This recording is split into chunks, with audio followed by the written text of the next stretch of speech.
The people who eat at your table when you're standing aren't always the same ones who stay when you fall. Fernanda Soles learned that the hard way, the day the world she thought she knew turned its back on her all at once. But what she never expected was that the answer to all that pain would arrive wearing a patched leather hat with calloused hands and so few words that at first she mistook them for indifference. If you believe that sometimes God hides his best gifts inside what shines the least, subscribe to Cuentos del Viejo Campo and ring the bell so you never miss a story.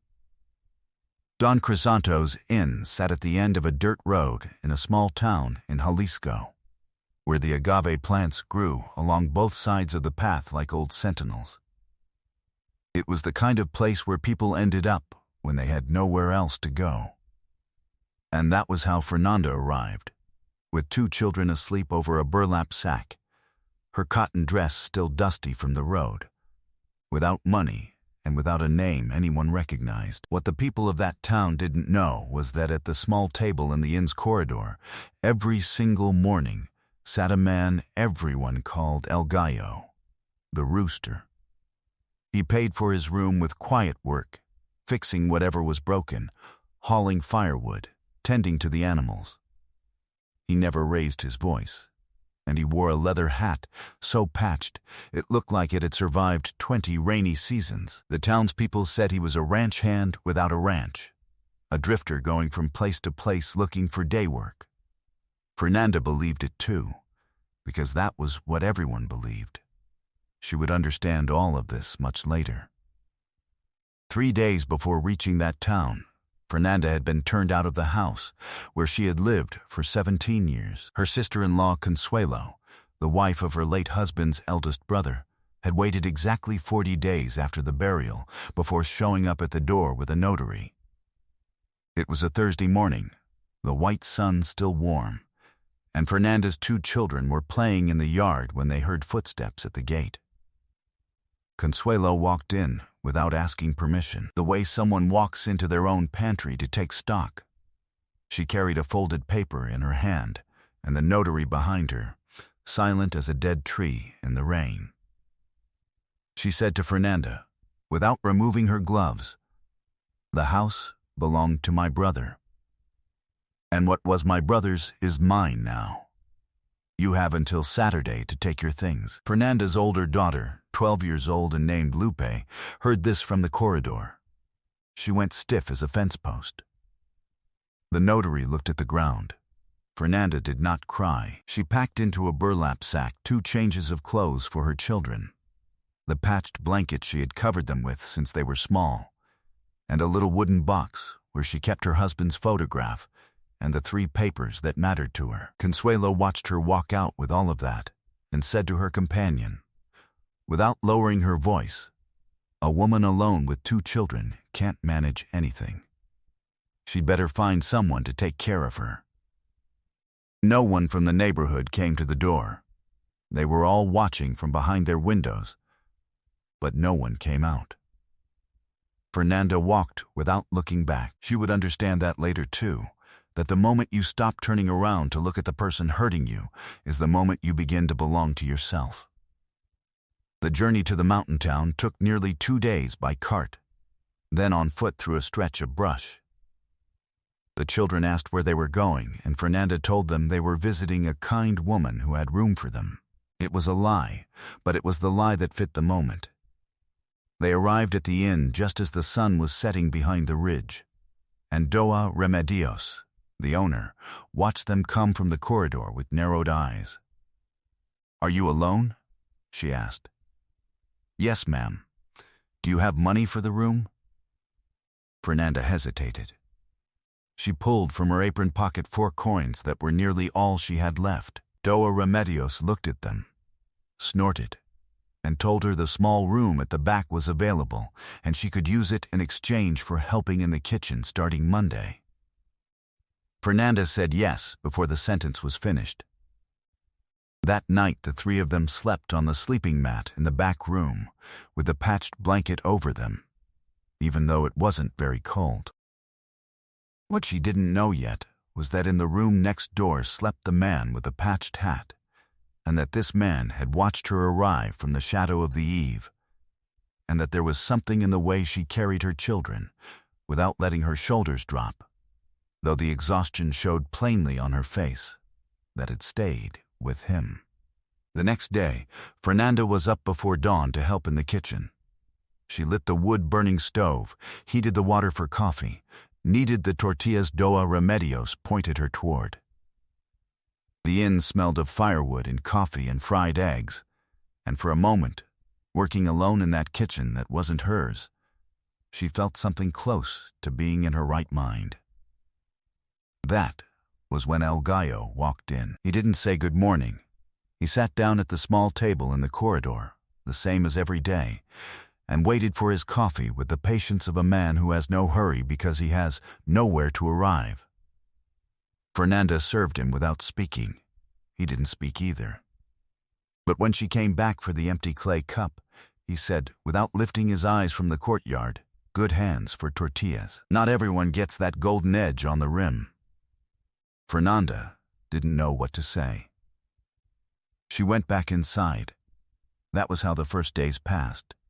El Gallo ate breakfast early, paid with quiet work, and sometimes in the afternoon sat in the corridor chair reading papers Fernanda could never quite make out. Lupe, the older girl, watched him with that grave curiosity that belongs to children who have seen too much. The younger one, a 7-year-old boy named Mateo, was frightened of him at first, but by the third day had already asked him to teach him how to tie a rope knot with twine. El Gallo taught him, without rushing, with the exact words needed, and nothing more. The morning ritual took shape on its own, the way those things do when people share a roof even if it's borrowed. Fernanda would light the wood stove before there was light, set the water for coffee with cinnamon and dark sugar, collect the eggs that Doa Remedios' neighbor brought every Thursday in a reed basket. By the time the coffee was ready, El Gallo was already at the small corridor table, his patched hat hanging on the wall nail and his arms resting on the wood like a man who had been sitting in that same spot for years. Fernanda brought him his clay cup without asking anything. He received it with both hands, the way people receive things that matter. The next morning, it happened the same way. And the one after that. By the fourth day, Mateo was getting up early to be in the kitchen while Fernanda prepared everything, watching the coffee bubble in the pot with a gravity that made his mother laugh. By the fifth, all three of them were in the courtyard. Candelario, Mateo, and the ranch dog that had no name but already belonged to them, making loops of different sizes over an old stake. Fernanda watched them from the doorframe with a broom in her hand, not sweeping anything. Something inside her sat down for the first time in a long while. There was also a neighbor, Doa, Petra, who lived in the first house on the dirt road, who arrived on the fourth day with a bucket of warm milk and a goat cheese wrapped in plantain leaf. She introduced herself to Fernanda with the confidence of a small-town woman who has already decided she likes someone before fully meeting them. Fernanda received her in the corridor and offered her coffee, and neither of them left until midday. Doa Petra's ears were full of what people in town were saying about El Gallo, that he might be a ranch hand, that he was an outsider, that he had come from Sonora running from something. Fernanda listened to all of it without saying a word, stirring her coffee in the clay cup. "And what do you think of him?" Doa Petra finally asked. Fernanda set down the cup. "I think he fixes what's broken and asks nothing in return." Doa Petra was quiet for a moment. Then she said, "Around here, that's already quite a lot." One afternoon, a gust of north wind blew El Gallo's hat off while he was fixing the gate. It landed at Fernanda's feet as she hung out the laundry. She picked it up. She looked at it. It was dark leather, with the side band stitched twice over in thread of different colors, as though it had been mended at two separate moments in its life. She handed it back, without saying anything. He took it, and said thank you, Señora Fernanda. It was the first time he had called her by name.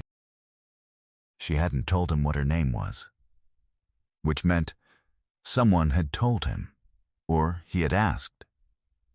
Neither possibility frightened her. What frightened her was realizing that it didn't. One night, after the children were asleep, El Gallo stopped at the kitchen doorway where Fernanda was finishing the dishes. He didn't come in. "Why don't you cry?" he asked. Fernanda dried her hands on her apron. "Because if I cry in front of my children, they'll think the world fell apart. And the world didn't fall apart. We were just pushed." El Gallo didn't answer. He went back down the corridor. But the next morning he looked at her 1 second longer than usual before turning his eyes toward the courtyard. One morning, Doa Remedios told Fernanda in the kitchen, in the low voice people use when they think they're sharing a secret and are really just saying what everyone already knows, "That man isn't from around here. They say he comes from the north. They say he doesn't have a ranch. That he just works, whatever comes. He's been here 4 months, and nobody knows his family." Fernanda nodded and kept peeling beans. "I wouldn't trust him much," Doa Remedios added. "Why not?" "Because men who have nothing sometimes want what other people have." Fernanda looked up. She thought of Consuelo.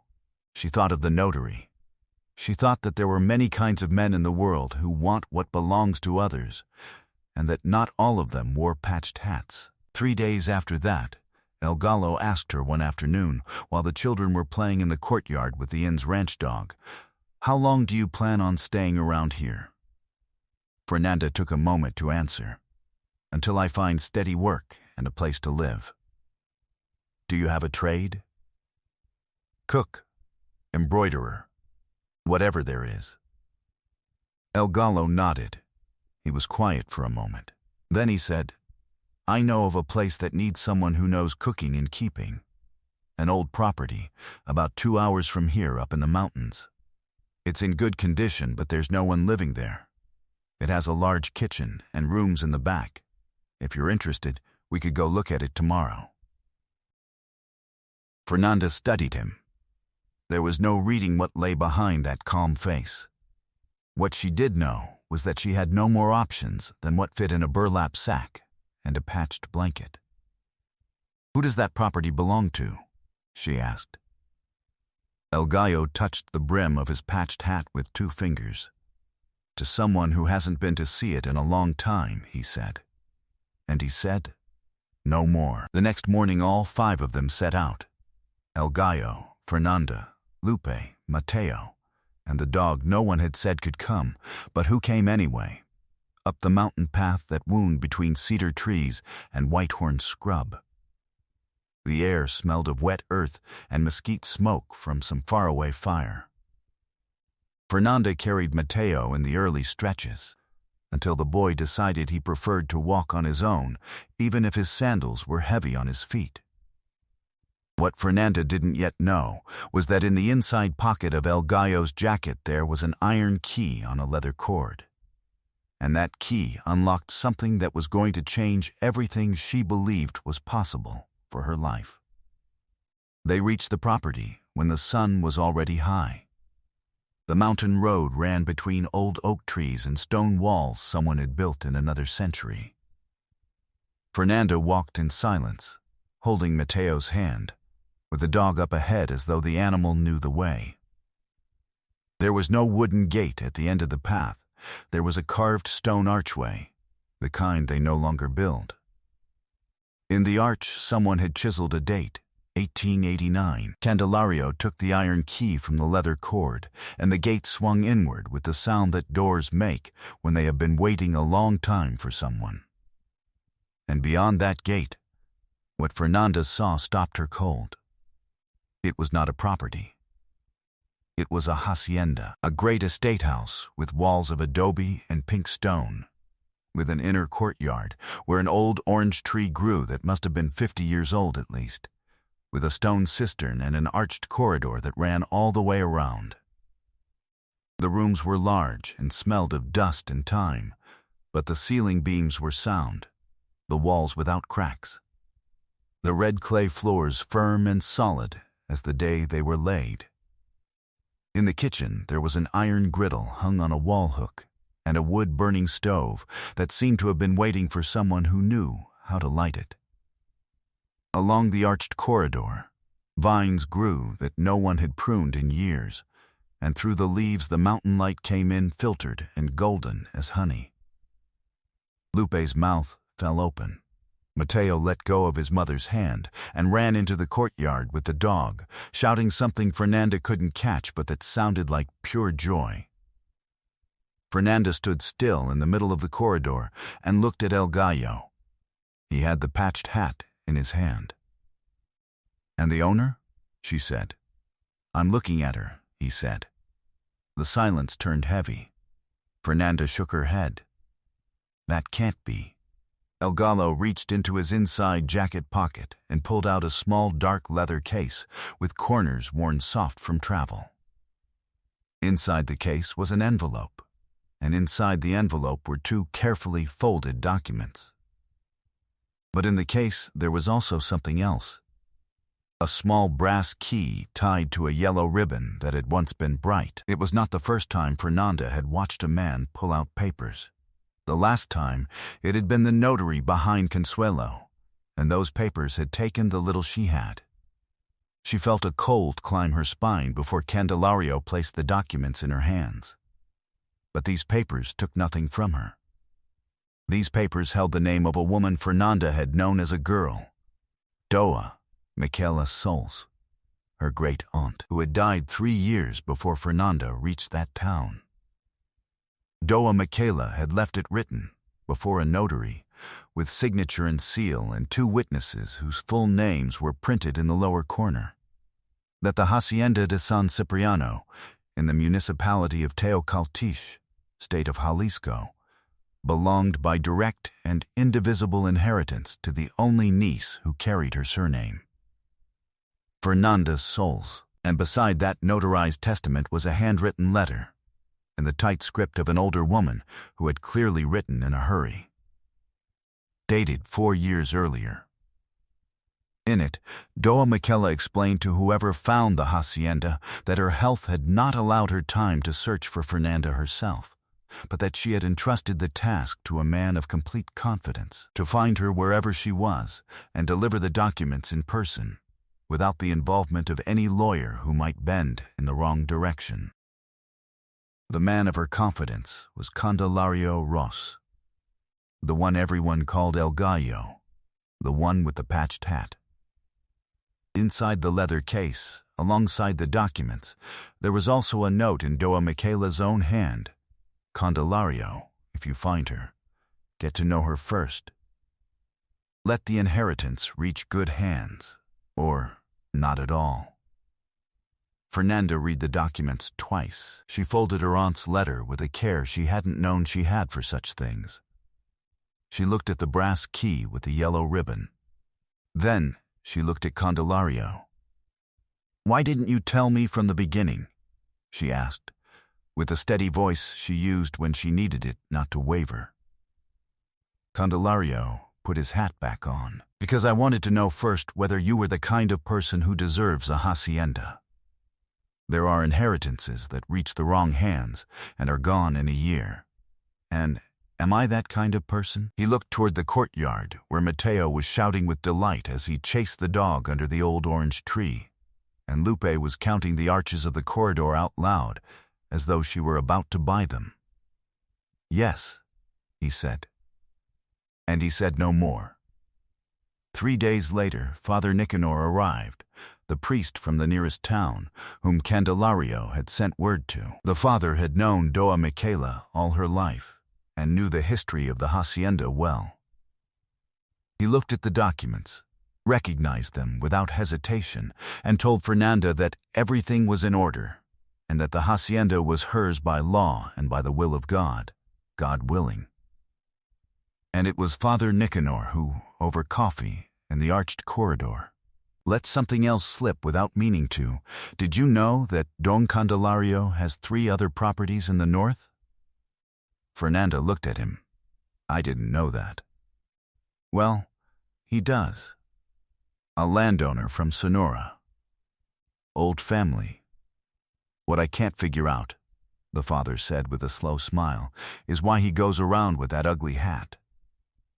The news reached the town below before the week was out. Things travel fast in the mountains. That the woman who had arrived with nothing at Doa Remedios' inn was the owner of the Hacienda de San Cipriano, with 50 acres of good land and a cistern that never ran dry. And that the man everyone had taken for a drifter with no trade was Don Candelario Ross of Sonora, with a name and land and a reputation that some people now remembered having heard mentioned at cattle fairs in the north. Consuelo heard too. She arrived on a Tuesday morning with a man she called her lawyer and another paper. She came by cart all the way to the stone archway of the Hacienda de San Cipriano and knocked without permission, as was already her habit. Fernanda came out to the corridor with clean hands and her apron on.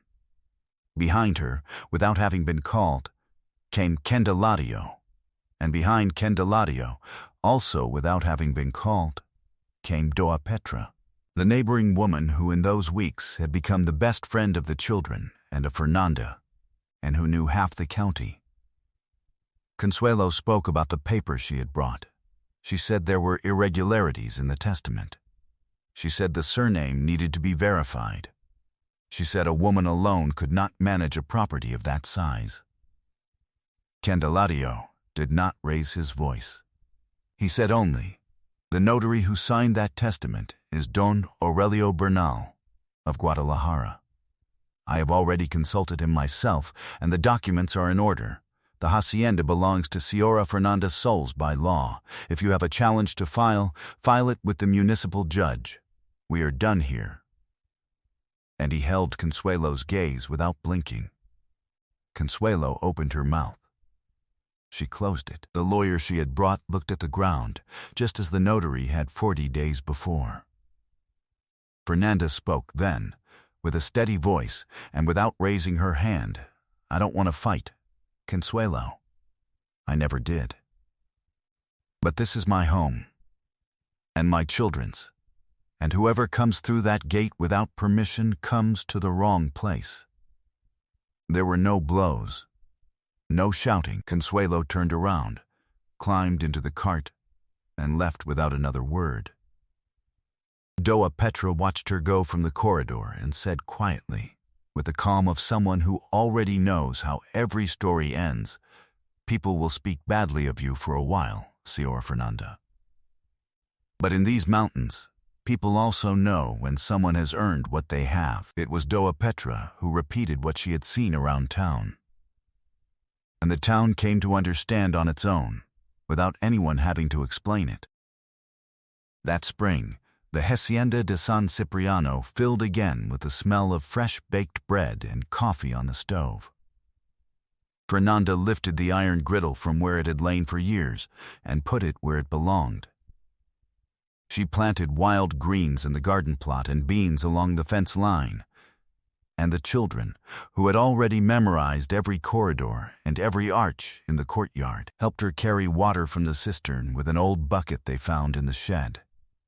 Candelario kept coming. Not every day, but he came. Sometimes he brought seeds from the north, sometimes a book for Lupe, sometimes only the patched hat and the right words. One day when Mateo asked him why he had such an old hat if he was rich, Candelario thought about it for a moment and said, "Because this hat knows me, and I know it. We've both been through things." The boy didn't quite understand, but he nodded seriously.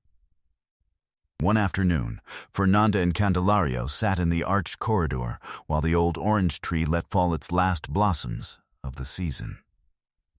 Fernanda had in her hands the patched blanket, which Lupe had folded carefully that morning and left on the corridor chair as though it were something that deserved a place of honor.